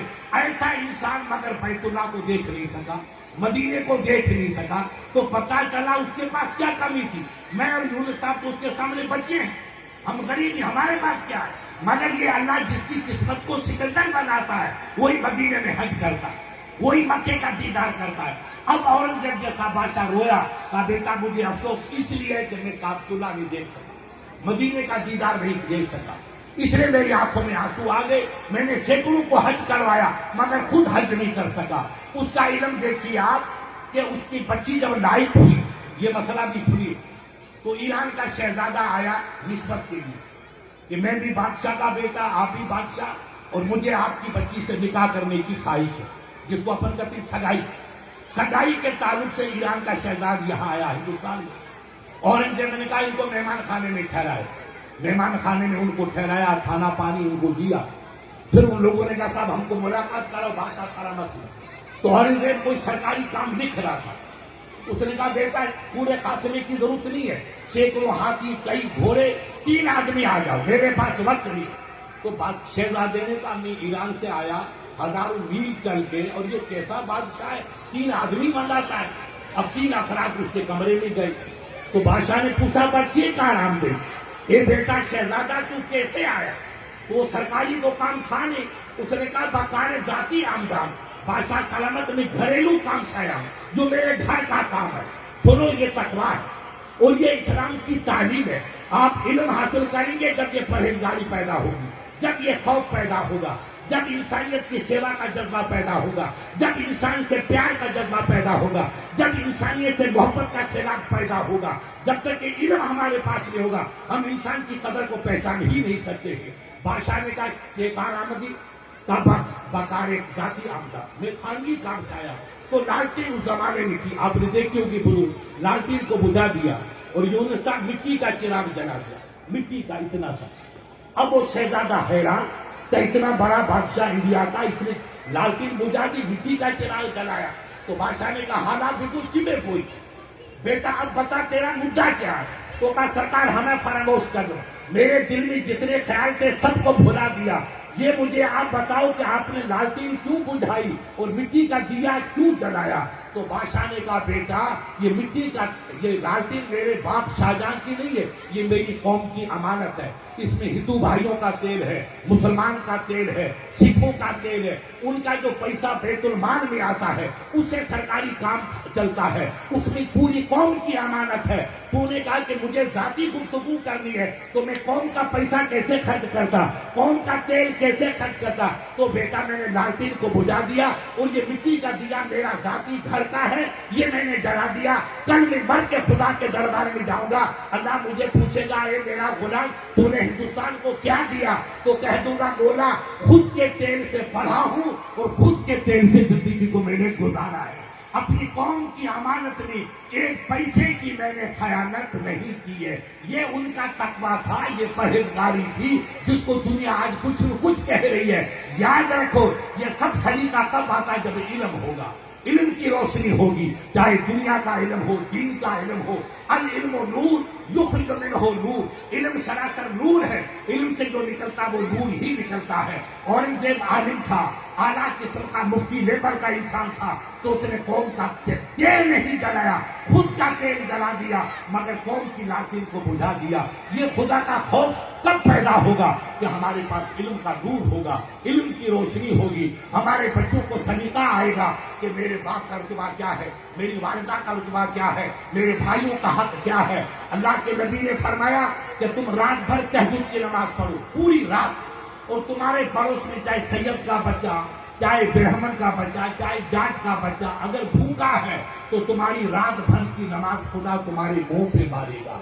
ला तुक़बलु सलात, वो नमाज कबूल नहीं होगी। साहबा रो पड़े, या रसूल अल्लाह, पूरी रात उसने नमाज पढ़ी, उसकी नमाज मजबूत। मेरे नबी ने फरमाया नमाज अल्लाह के लिए है और अल्लाह का हुक्म है कि पहले पड़ोसी को खुश करो, फिर अपने रब को खुश करने का रास्ता निकालो। मेरा हुक्म यह है कि जो पड़ोसी की मदद करता है, इंसानियत की खिदमत करता है, भाइयों की मदद करता है, मेरी रहमत उसके साथ है, मेरा कर्म उसके साथ है। उसकी नमाज कबूल नहीं करूंगा जो कौम तड़पती रहे और वो सजदा करे, ऐसा सजदा मुझे कबूल नहीं। वो सजदा कबूल है जो पहले बाप के कदम चूमे, माँ के कंधे चूमे, भाइयों की खिदमत करे, हिंदू भाइयों को पानी पिलाए, मुसलमान की सेवा करे, उसके बाद मस्जिद में सजदा करेगा तो पहला सजदा खुदा की सरकार में कबूल हो जाएगा। हर को खिदमत कुर्द मखदूम शुद, हर को खुद बीनत महरूम शुद। हदीस का तर्जमा है जो इंसानियत की सेवा करता है, इंसानियत की खिदमत करता है, वही अल्लाह का मकबूल बंदा है। फिर बुजुर्गों ने कहा दिल बदस्ता आबुर के हज अकबर अज हजारा काबा, जब दिल बेहतर किसी का दिल खुश करो, मुसीबत के मारे की मदद करो, प्यासे को पानी पिलाओ, भूखे को खाना खिलाओ, बेराह को रास्ता दिखाओ, बेसहारे को सहारा दो, ये काम करेंगे तो गोया तूने काबे को बना दिया। किसको बना दिया? काबे को बनाया। एक बंदे का दिल खुश करना अज हजारा काबा बेहतर, हजार काबे की तामीर करोगे उतना सवाब नहीं मिलेगा जितना किसी भाई के टूटे हुए दिल को जोड़ना, उसको खुश करने पे सवाब मिलता है। ये स्कूल बनाना, ये इदारे चलाना, ये कौमियत की खिदमत है, ये इंसानियत की खिदमत है, ये मखलूक की खिदमत है। इसमें सैयद का बच्चा भी पढ़ेगा, हमारे पड़ोसी चौधरी का बच्चा भी पढ़ेगा, इब्राहिम का बच्चा भी पढ़ेगा, रामलाल का भी बच्चा पढ़ेगा। स्कूल समंदर की मानद होता है, उसमें किसी के लिए तखसीस नहीं होती है। उस समंदर में कुत्ता भी पानी पीता है और दुनिया का सबसे बड़ा इंसान बादशाह भी पानी पीता है। समंदर किसी से इनकार नहीं करता है कि मुफ्ती साहब को पिलाऊंगा और पंडित जी को नहीं पिलाऊंगा। वो कहता है मुफ्ती साहब मेरा सीना कुशादा है, मुफ्ती आएगा तो सर आंखों पर, पंडित जी आएंगे तो सर आंखों पर, कुत्ता आएगा तो मुझे प्यार है और शेर आएगा तो मुझे प्यार है। मेरा समंदर सबके लिए खुला है। इसलिए ये स्कूल, ये इदारे याद रखना कब चलेंगे। आखिरी पॉइंट याद करो, इनको चलाने के लिए अपन कहते ताली बजाना। मोहम्मद अली कले ने कहा था कि ताकत दोनों हाथों से होती, एक हाथ से नहीं होती है। ताली दोनों हाथों से बजी। अगर हमने इत्तेफाक रखा, मैंने यूनुस साहब को शायद बताया था, एक जमाना में पहले यहाँ आया था तो मैंने लालटेन में तकरीर की थी, जी मोहम्मद साहब, सैयद साहब, लालटेन असगर साहब, और आज ये मैंने कहा कश्मीर बन गया। मैं रात को आता हूँ चला जाता हूँ, मगर आज मैंने गलियों में घुमा तो मैंने कहा ये तो बिल्कुल शहर बन गया, शानदार पुख्ता रोड है, सीमेंट के रोड है। मैंने कहा यार ये किसका कमाल है? तो दी मोहम्मद ने कहा साहब ये यूनुस साहब का कमाल है। और खून इसमें किसका गिरा है? मौलाना हनीफ का गिरा है। एक बच्चा तुम्हारा पढ़ के आया, उसने धानी का नक्शा बदल दिया। अभी यूनुस साहब ने ताबीर की, इसको गांव नहीं कहते थे बेटा, धानी कहते थे। आज शहरियाबाद बन गया। कहाँ मुरादाबाद है, कहाँ शहरियाबाद है, कहाँ फर्रुखाबाद है, कहाँ शहरियाबाद है, कहाँ इलाहाबाद है, कहाँ शहरियाबाद है। ये एक मौलवी की मेहनत का नतीजा है और एक जिंदा दिल लीडर की कुर्बानी का नतीजा है कि ये आज हसीन शहर की शक्ल में ढल गया है। आप अगर इंसानियत की कदर करेंगे, अच्छे लीडर का इंतखाब करेंगे, अच्छे रहबर को बनाएंगे। आप हिंदू भाइयों से पूछो, हमारे भाई मंदिर में जाते हैं, चर्च में जाते हैं तो खड़े खड़े अपनी पूजा करके सलाम करके निकल जाते हैं। इकट्ठा होने का ऑर्डर किसी मजहब में नहीं है। इस्लाम ने कहा नहीं, तुम अगर दो जाने भी सफर करो, अलैकुम बिल इमाम, तो एक को इमाम बना दो, एक पीछे खड़ा हो, एक आगे, यानी ज्वाइंट करने का इस्लाम ने हमें पैगाम दिया है। ये जमात करना, ये मिल के रहना, मिल के खाना, मिल के पीना, मिल के चलना, ये इस्लाम का पैगाम है। यदुल्ला अलल जमाअते, कुछ भाई अकेले अकेले खाना खाते, इस्लाम कहता दस्तरखान बिछा और मिल के खा। किसी एक नेक बंदे पर रहमत बरसेगी तो पूरे खाने पे अल्लाह की रहमत बरस जाएगी। तो ये इस्लाम ने हमें पैगाम दिया कि अपना इमाम बना करो। आप अगर इसको कामयाब करना चाहते हो, इसको अगर यूनुस साहब ने कहा नहीं, इनके दिल में जज्बा था जिसको दबा दिया। हालांकि वो चाहती मैं या कॉलेज देखना चाहता हूँ, स्कूल तो बन गया, कॉलेज कब बनेगा? जब तुम सब एक रहोगे, क्योंकि आपका रब एक है, आपके रसूल एक हैं, आपका काबा एक है, आपका रब एक है, आपका कुरान एक है, आपका कलमा एक है। एक असम्बली खड़े हो गए, महमूद व आयात, ना कोई फंदा रहा ना कोई फंदा नवाज, बंदो साहिबो मोहताजो बनी एक हुए, एक दर में पहुंचे तो सभी एक हुए, एक असम्बली खड़े हुए तो सभी। जब इस्लाम हमें एकता का पैगाम देता है, यकजहती का पैगाम देता है, तो याद रखना गली गली अगर मदरसे कायम करोगे तो कामयाब नहीं होगे। जैसे यूपी में हाल हो रहा है वही हाल हमारा होगा। मेहरबानी करके इत्तेफाक रखो, किसी को अपना इमाम मानो, किसी को अपना रहबर मानो। रहबर मानने से कोई आयब नहीं। आप इस्लाम की तारीफ पढ़ो, यूनुस साहब रसूल अल्लाह ने लश्कर भेजा तो 18 साल के उसामा बिन ज़ैद को कमांडर बनाया, चीफ ऑफ स्टाफ 18 साल का जवान, उसमें सरकार उमर भी सरकार अबू बकर जो 50-60 साल से बड़े इमाम रसूल के वफादार, उनको सिपाही बनाया और उसामा को कमांडर बनाया। रसूल ने जहन दिया कि इस्लाम के अंदर जो जिस जिम्मेदारी के लायक है उसको जिम्मेदारी बना। आप उसके पीछे खड़े हो जाओ तो इंशाल्लाह अल्लाह आपको कामयाबी देगा। अगर ये ख्वाब देखोगे मुफ्ती साहब मैं आगे बढ़ूं, मैं सरपंच बनूं, मैं मुफ्ती बनूं, मैं लीडर बनूं, तो मैं कभी मुफ्ती बनोगे न कभी लीडर बनोगे, न गांव का भला होगा। गांव का, मुल्क का, वतन का भला चाहते तो हमें एक रहबर मान। आज हमारे भाइयों ने एक लीडर मान लिया तो पूरे हिंदुस्तान में एक नाम हो रहा है, अच्छा हो बुरा हो मगर नाम हो रहा है। हम एक बनेंगे, एक रहबर मानेंगे, एक लीडर मानेंगे, एक इमाम मानेंगे, एक अपना पेशवा मानेंगे, एक गुरु मानेंगे, तब हमारी कामयाबी है। इस्लाम यकजहती का पैगाम देता है। इसलिए हमारा बाबू भाई की तमाम दुआ के साथी और अहबाब बकौल यूनुस भाई के आप मुबारकबादी के हकदार नहीं हो बेटा, बल्कि आप हमारी सलाम और मोहब्बत के हकदार हो कि आपने एक अनोखा काम शुरू किया। आपने 4 पैसे कमाए तो आपके दिल में अल्लाह ने जज्बा पैदा किया कि पैसे आएंगे चले जाएंगे। हाजी मस्तान भी चला गया, यूसुफ पटेल भी चला गया और टाटा बिरला भी चले गए। अब गधे खेल रहे, कुछ नहीं होगा। अगर काम करके जाओगे तो अल्लाह तुम्हारी 1000 वर्ष की उम्र करे।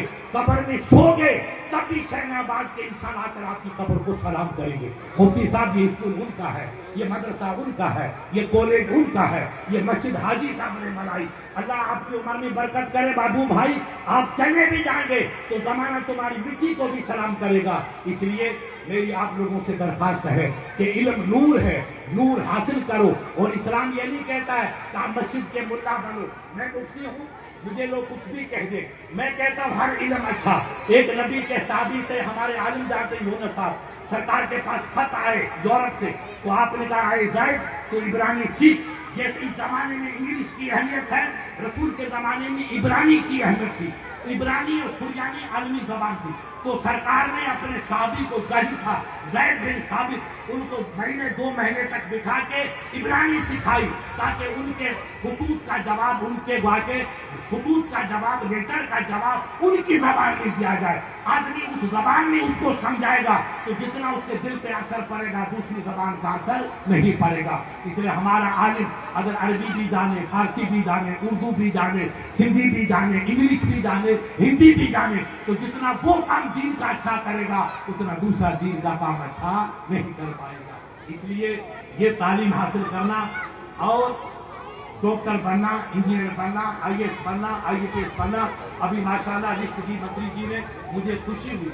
मगर मैं ख्वाब देख रहा हूँ कि जब मैंने हाजी उस्मान से भी कहा था बासरी में कि हाजी साहब डॉक्टर तो पैदा होते रहेंगे, किसी को IAS बनाओ, किसी को क्योंकि हुकूमत कौन करता, IAS करता। हुकूमत कौन करता, IPS करता है। कौम का नक्शा कौन बदलता, IAS बदलता है। कौम की किस्मत को कौन चमकाता, IPS चमकाता। जब पठान का कोई बच्चा, जैसे हमारे शेख मोहम्मद साहब बैंक मैनेजर हो गए, कई बच्चे वकील हैं आपके, वो मुझे मिलते, अच्छा काम है, ये कौम की खिदमत है, सेवा है, वतन की सेवा है। वकील बनो, डॉक्टर बनो, अच्छा है। मगर मैं चाहता हूं कि आप पिरानी बनाओ, यूनुस साहब से मशवरा करो, मौलाना हनीफ को अपना इमाम मानो। ये जितने छोटे बच्चे सब मेरे शागिर्द हैं, ये सब मौलाना हनीफ की मेहरबानी। अगर हनीफ नहीं होता तो ये फूल नहीं खिलते, कांटे होते। ये उस मौलवी को पूछो, आज से यूनुस साहब 40 वर्ष पहले जब वो मौलवी बन के नागौर गया, मैंने उसकी ड्यूटी लगा दी आपके झुंझुनू में, इस्लामपुर में। तो वहां से वो आता था, एक अफजल साहब डिप्टी या एसडीएम थे बीकानेर में, अपने नागौर में, उनसे कहता साहब हमारे पानी नहीं है, साहब हमारे बिजली नहीं है। वो अफजल मेरा भी दोस्त, हम जोधपुर का, मुफ्ती साहब तुम्हारा शागिर्द यार आज में क्या हुआ, क्या यार रोज आ जाता है? अरे मैंने कहा भाई उसका काम का सरकार, उसकी शक्ल इतनी प्यारी है, जी चाहता वो बोलता रहे, मैं सुनता रहा। ये अफजल साहब थे यूपी के।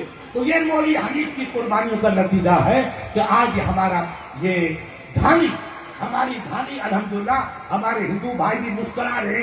अब धानी नहीं, पेरिस रसगुल्ला बन गया, पेरिस की शक्ल था, छोटा पेरिस बन गया, छोटा बासनी बन गया।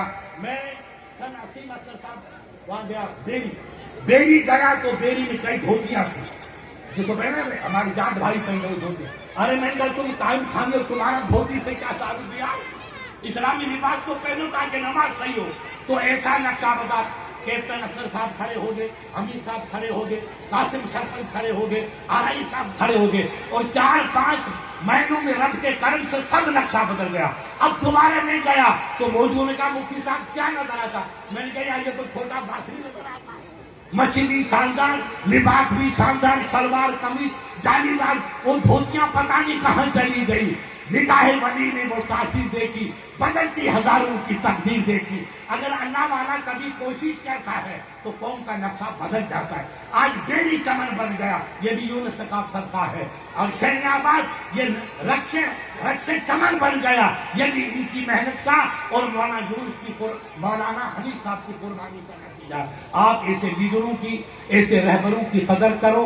आप बुजुर्ग हो, सुफे डालिए, आप सर के ताज हो, जिसकी सफेद दाढ़ी है वो हमारे सर का ताज है। मगर हमें यार इमाम तो बनाना पड़ेगा। इमाम की माना रहबर, और हमें इमाम इसलिए नहीं बनाते कि 2 रकात सैयद के पीछे आए, नहीं, 2 रकात नहीं, जिंदगी का पूरा सफर इस इमाम के पीछे। तब हमारी नमाज हर मामले पे इमाम ने जो कहा उसी पे अमल करेंगे, तब जाकर के हमारी कामयाबी होगी। अल्लाह ताला आपकी सफों में, आपकी जमात में इत्तेफाक का जज्बा पैदा करे और मिल करके स्कूल को चलाओ। दूसरा छोटा मोटा स्कूल है उनको भी चलाओ, मगर मैं अपने आलिमों से कहूंगा बेटा अपने को इख्तिलाफ करने से मुल्क टूट गए। देखो इधर वाले मुल्क के टुकड़े हो गए, इधर टुकड़े हो गए, इधर टुकड़े हो गए। ये बेचारे मेहरबान थे आए जिसने हिंदुस्तान को जोड़ के रखा। आज फिर हिंदुस्तान नाजुक माहौल से गुजर रहा है। ऐसे हालात में हमें एक होना होगा, हिंदू भाइयों से प्यार करना, उनको घर पे बुलाना, खुशी गमी के साथ रहना। इस्लाम मेलाद का पैगाम देता है, नफरत का पैगाम नहीं देता। मैंने मौलवी हनीफ को कहा, मैंने कहा मुबारकबाद कि आपने न सिर्फ यूनुस को बुलाया या मुफ्ती साहब को बुलाया, बल्कि आपने सरपंच को भी बुलाया और हिंदू भाइयों को बुलाया। हमारा जब भी कोई मामला हो हम सब मिल करें, क्योंकि हमारा बाप तो एक ही है, आदम अलैहिस्सलाम। हमारी माँ हजरत हव्वा है। रास्ता एक कानपुर का है, एक रामपुर का है। कानपुर वाला इधर जाएगा, रामपुर वाला इधर जाएगा, मगर है तो दोनों भाई। तो भाई भाई बन के रहेंगे तो हमारी ताकत रहेगी। इसी ताकत ने लोगों से पूछो कि अंग्रेज के दांत खट्टे कर दिए, और इन लोगों ने पढ़ा होगा कि मेरठ से लेकर के मौलाना दिल्ली तक सरपंच साहब लाशें लग रही। अंग्रेज की इतनी जुल्म था कि मेरठ से लेकर के यूनुस साहब दिल्ली तक करीब 64-65 किलोमीटर तक लाशों में ये नहीं था किस मुफ्ती की लाश है, किस पंडित की लाश है, किस चौधरी की लाश है, किस सैयद की नहीं। वो जो आता रहा उसको मारता चला गया। तो हिंदू भाई भी लटक रहा था और मुसलमान भी लटक रहा था। इतनी कुर्बानियां मिल के दी तो अंग्रेज की जंग कट गई और हिंदुस्तान आजाद हो गया। और जो नींद भी थे आज वो हाकिम बन गए। उनको पता नहीं कि कितना खून टपका है। बहरहाल जो भी काम करे हम उसके साथ हैं, मगर हमें इत्तेफाक का पैगाम देना होगा, इंसानियत का पैगाम देना होगा, मोहब्बत का पैगाम देना होगा, शांति का पैगाम देना होगा। याद रखिए जब तक कि हमारी दोनों हाथ मिलेंगे तो उसमें ताकत होगी। एक हाथ मोहम्मद अली करेगा होगा तो भी कुश्ती नहीं जीतेगा। दोनों हाथ, हम अगर हिंदुस्तान को बचाना है, हिंदुस्तान को उरूज बख्शना है, हिंदुस्तान को तरक्की देनी है, हिंदुस्तान को दुनिया का सुपर पावर मुल्कों की लिस्ट मिला के खड़ा करना, तो हमारे लीडरों को याद रहना चाहिए मिल के रहेंगे तभी कामयाबी होगी। हम किसी को काट के